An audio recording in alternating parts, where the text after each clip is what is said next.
ভাৰতবৰ্ষ আৰু সেই ভাৰতবৰ্ষৰ বুকুতে আছে অসমীয়াই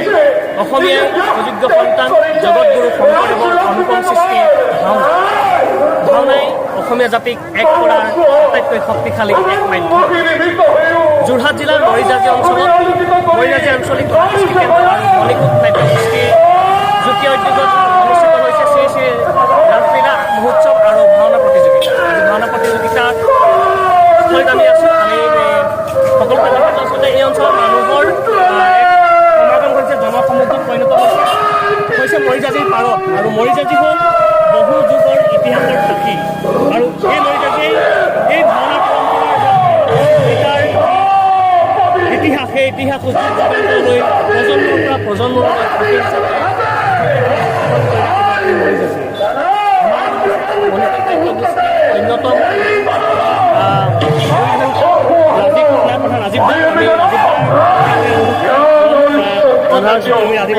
জানিবলৈ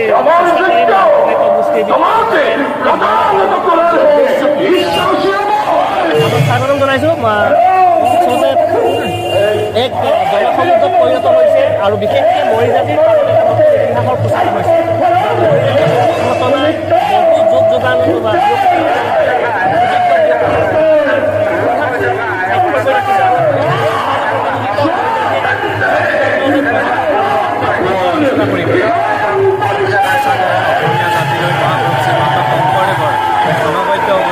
ভাও যাৰ জৰিয়তে আজি বিশ্ব দৰবাৰত আমি নিজকে অসমীয়া বুলি চিনাকি দিব পাৰিছোঁ। আচলতে বহুদিনৰ পৰা এটা সপোন আছিল আমাৰ এই বৃহৎ অঞ্চলটোত ক'তো এখনো ভাওনা প্ৰতিযোগিতা অনুষ্ঠিত হোৱা নাছিল। গতিকে আমি মৰিজাজি আঞ্চলিক কলা কৃষ্টি কেন্দ্ৰ আৰু মণিকূট নাট্যগোষ্ঠী তথা সমূহ অঞ্চলবাসী ৰাইজৰ সহযোগত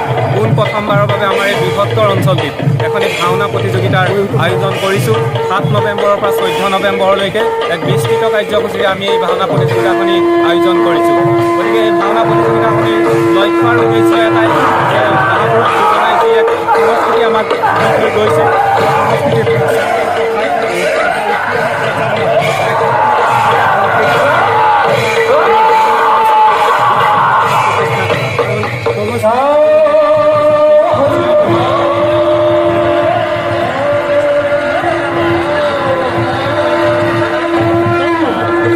কলাক্ষেত্ৰ আচলতে এই গ্ৰাম্যাঞ্চলত এটা নতুন আচলতে কোনোদিন হোৱা নাছিল প্ৰতিযোগিতা। এই প্ৰতিযোগিতাই প্ৰমাণ কৰিছে বিশেষকৈ ৰাইজে লৈ লৈছে, কাৰণ জিৰণি হোৱাৰ লগে লগে ৰাইজৰ খুব ধৰে এই অঞ্চললৈ এই কলাক্ষেত্ৰলৈ ৰাইজৰ খুব ধৰে।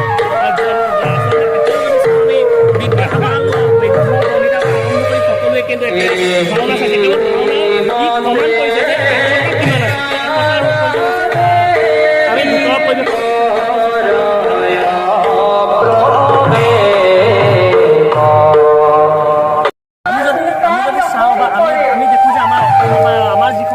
স্বনামধন্য অভিনেতা আছে বা লোক আছে, সাংস্কৃতিক কৰ্মী আছে, আমি তেখেতলোকক আমি যদি আমি সোধোঁ যে আপোনালোকে প্ৰথম উৎস বা এই লাইনটো ক্ষেত্ৰখনলৈ অহা মূল উৎস কি, তেওঁলোকে কৈছে ভাওনা, গাঁৱত হোৱা ভাওনা। আৰু আমিও অনুভৱ কৰিব পাৰিম যে ইয়াত যিমান শিশু আহিছে হয়তো বা অভিভাৱক আহিছে সেই ভাওনা দলৰ ভাওনা প্ৰদৰ্শন দেখিছে আৰু তাৰপিছত নিজৰ সন্তানকো হয়তো নিজৰ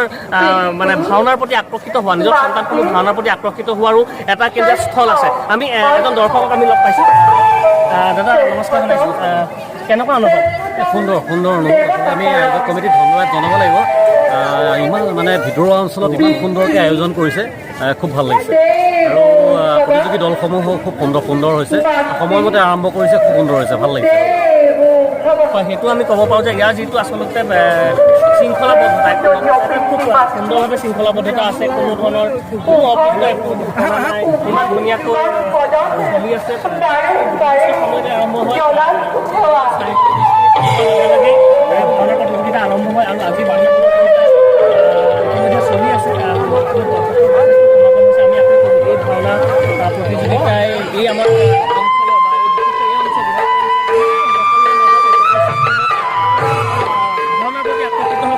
ভাওনা শিল্পীৰ সৃষ্টি হ'ল আৰু যি ভাওনা শিল্পীয়ে শংকৰদেৱৰ অনুপম সৃষ্টি ভাওনা সংস্কৃতিক বিশ্বদৰবাৰলৈ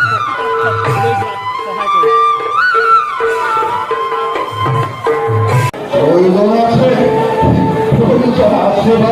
আপোনাৰ এই স্থানলৈ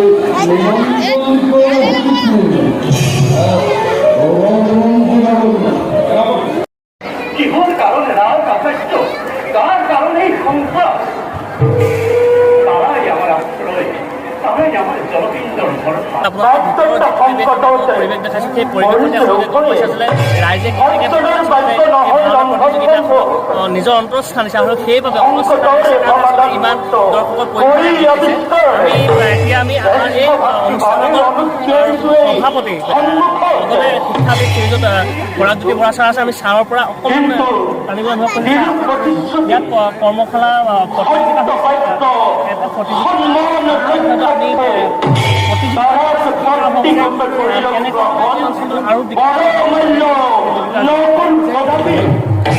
আমি আপোনালোকক জানাবলৈ কৰিছোঁ এই প্ৰয়াস আমাৰ নিৰন্তৰ চলি আছে আজি প্ৰায় 32 বছৰ বা 33 বছৰ কাল একেৰাহে আমি এই প্ৰয়াস কৰি আহিছোঁ এই প্ৰয়াসৰ অন্যতম ফলশ্ৰুতি হিচাপে আমি এইবছৰ মজলীয়া আঞ্চলিক কলাকৃষ্টি কেন্দ্ৰ আৰু সৌজন্য মণিকুল নাট্যগোষ্ঠীৰ উদ্যোগত আৰু ৰাইজৰ সহযোগত আমি এই অনুষ্ঠানভাগ আজি অনুষ্ঠিত কৰিছোঁ ৰাসলীলাৰ লগতে অনুষ্ঠান যি ভাওনা অসমীয়া জাতিৰ দাপোন যি ভাওনাত অসমীয়া জাতিক যি ভাওনাই বিশ্ব দৰবাৰত তুলি ধৰিব পাৰে এই ভাওনাক এটা সফলতম ৰূপ দিয়াৰ কাৰণে আমাৰ প্ৰচেষ্টা নিৰন্তৰ চলি থাকিব আৰু এই নিৰন্তৰ প্ৰচেষ্টাৰ মাজতেই আমি যিহেতু কণ কণ উঠি অহা ছাত্ৰ ছাত্ৰী আছে বা আমাৰ যিবিলাক উত্তৰ পুৰুষ আছে এই উত্তৰ পুৰুষসকলক তেওঁলোকক আমি আধ্যাত্মিক দিশৰ প্ৰতি ধাৱমান কৰি এই আমাৰ সংস্কৃতিৰ পথাৰখনক জীপাল কৰি ৰাখিবৰ কাৰণে পৰৱৰ্তী অৱস্থাত তেওঁলোকৰ পৰা আমি বহুত আশা কৰি এই অনুষ্ঠানবিলাক পাতিছোঁ আৰু এই অনুষ্ঠানবিলাকৰ লগতে আমি বিভিন্ন সময়ত বিভিন্ন কৰ্মশালাবিলাক অনুষ্ঠিত কৰি আহিছোঁ আৰু লগতে ইয়াত এনেকুৱা সত্য সংস্কৃতিৰ যি সাধনা এই সাধনাৰ সম্পৰ্কে বহুত স্কুল প্ৰতিষ্ঠান আছে এই প্ৰতিষ্ঠানসমূহ ইয়াৰ ওপৰত যথেষ্ট অগ্ৰগণী ভূমিকা লৈছে আৰু যিসকল অভিভাৱক আছে সেইসকলেও এই প্ৰয়াসটোৰ প্ৰতি তেওঁলোকে অন্তৰৰ পৰা যথেষ্টখিনি আমাক অনুপ্ৰেৰণা যোগাই আহিছে এই অনুপ্ৰেৰণাকে আমি আৰু কি কৰি পৰৱৰ্তী সময়ত যাতে এই ছাত্ৰ ছাত্ৰী বা উত্তৰ পুৰুষসকল আমাৰ সমাজৰ পৰা ওলাই গৈ আমাৰ সংস্কৃতিৰ পথাৰখনক জীপাল কৰি আমাৰ সংস্কৃতি যেতিয়া বিশ্বৰ দৰবাৰত সকলোৰে আগত পৰিচিত কৰি দিব পাৰে তাৰ কাৰণে যি প্ৰচেষ্টা এই প্ৰচেষ্টা আমি ইন্ধন যোগাবৰ কাৰণে এই অনুষ্ঠানবিলাক অনুষ্ঠিত কৰি আহিছোঁ আৰু তাৰে এই অন্যতম ধন্যবাদ ছাৰ সঁচাকৈ শংকৰদেৱৰ যি অনুপম সৃষ্টি এই ভাওনাই কেৱল মানুহৰ অন্তৰত মনোৰঞ্জন দিয়াই নহয় এটা অসমীয়া জাতিক শক্তিশালী কৰি ৰখাৰ লগতে অসমীয়া জাতিক এক কৰি ৰখাৰ এক মাধ্যম শংকৰদেৱৰ এই অনুপম সৃষ্টি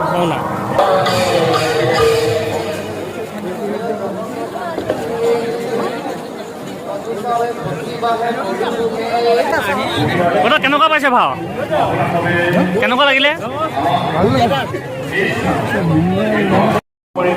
ভাওনা চাই কেনেকুৱা পালে আজি ভাওনা ভাওনা কালিতকৈ বহুত ভাল হৈছে কিন্তু বৰ বঢ়িয়া পাইছে সুন্দৰ অভিনয় বহুত ধুনীয়া ৰাইজৰ বিপুল সঁহাৰি হৈছে পাইছে কমচে কম 2000 ব্যক্তি ইয়াত উপস্থিত হৈছে ভাওনা চাবলৈ দিহিং দীপাং এক হৈ উপস্থিত হৈছে ৰাইজে ধুনীয়া আপ্যায়ন কৰিছে যিহেতু কমিটি মেনেজমেণ্টে যথেষ্টখিনি সহায় সহযোগিতা আগবঢ়াইছে ত' সকলোকে ধন্যবাদ জ্ঞাপন কৰিছোঁ ত' আমি আহি থাকিম আৰু যিকেইদিন আছে গোটেইকেইদিন আমি উপভোগ কৰিম